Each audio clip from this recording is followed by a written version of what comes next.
கூலிக்கு வாங்கின சவரகன் கத்தி.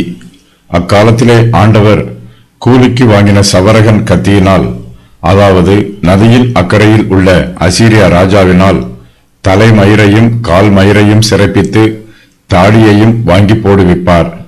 அக்காலத்தில் ஒருவன் ஒரு இளம் பசுவையும் 2 ஆடுகளையும் வளர்த்தால் அவைகள் பூரணமாய் பால் கரைக்கிறபடியினால் வெண்ணெயை சாப்பிடுவான்.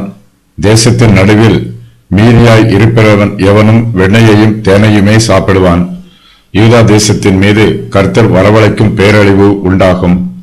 தேசத்தில் ஜனங்கள் மீந்திருக்க மாட்டார்கள். தேசம் முழுவதும் அவாந்தர வெளியைப் போல இருக்கும். கர்த்தர் யூத ஜனத்தாரின் தலைமயிரையும் கால் மயிரையும் சிறைப்பிப்பார். அவர்களுடைய தாடியையும் வாங்கி போடுவிப்பார். அவர்களை மொத்தமாய் அழித்து போடுவார். கத்தியினால் சிறைக்கும் போது தலையில் உள்ள எல்லா மயிரும் சிறைக்கப்படும், ஒன்றும் மீந்திருக்காது. அதுபோலவே யூத தேசத்தின் மீது தேவனுடைய ஆக்கினை தீர்ப்பு வரும்போது தேசத்தில் ஒருவரும் மீந்திருக்க மாட்டார்கள், எல்லோரும் அழிந்து போவார்கள். யூதா தேசம் சிறைக்கப்பட்ட தலையைப் போல் மொட்டையாயிருக்கும்.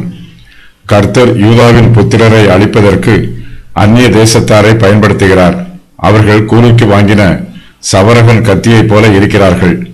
கர்த்தர் நதியின் அக்கறையில் உள்ள அசீரியா ராஜாவை தம்முடைய சித்தத்தை நிறைவேற்றுவதற்கு, தம்முடைய நியாய தீர்ப்பை யூதா ஜனத்தின் மீது வரவழைப்பதற்கு, யூத ஜனங்களை மொத்தமாய் அழிப்பதற்கு கூலிக்கு வாங்குகிறார்.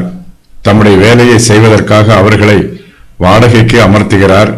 யூதரில் அநேகர் கர்த்தருடைய கரத்தினால் அழிந்து போகாமல் மனுஷருடைய கரங்களினால் அழிந்து போகிறார்கள். யூதா தேசத்திற்கு பேரழிவு உண்டாயிற்று. ஜனங்கள் எல்லோரும் சங்காரமானார்கள். தேசத்தில் ஒரு சில ஜனங்கள் மாத்திரமே மீந்திருப்பார்கள். யூத தேசத்திலே யூதா புத்திரரின் எண்ணிக்கை மிகவும் சொற்பமாகவே இருக்கும்.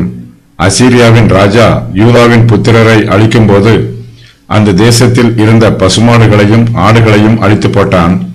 இதனால் யூத தேசத்திலே ஜனங்களின் எண்ணிக்கையும் குறைவாக இருக்கிறது, அவர்களுடைய ஆடு மாடுகளின் எண்ணிக்கையும் குறைவாக இருக்கிறது.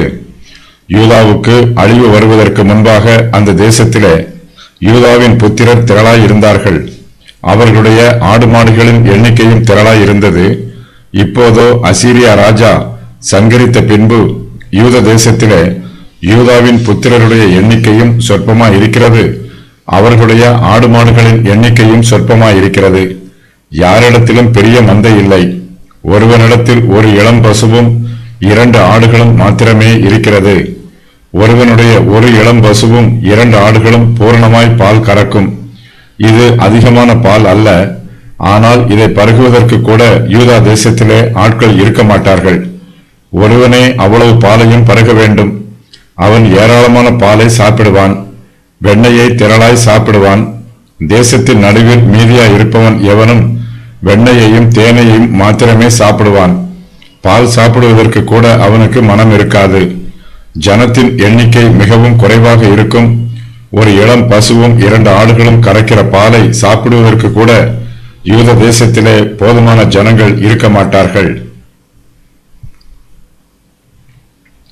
அசீரியா ராஜா யூத தேசத்திலே எல்லோரையும் அழித்து போடுவான்.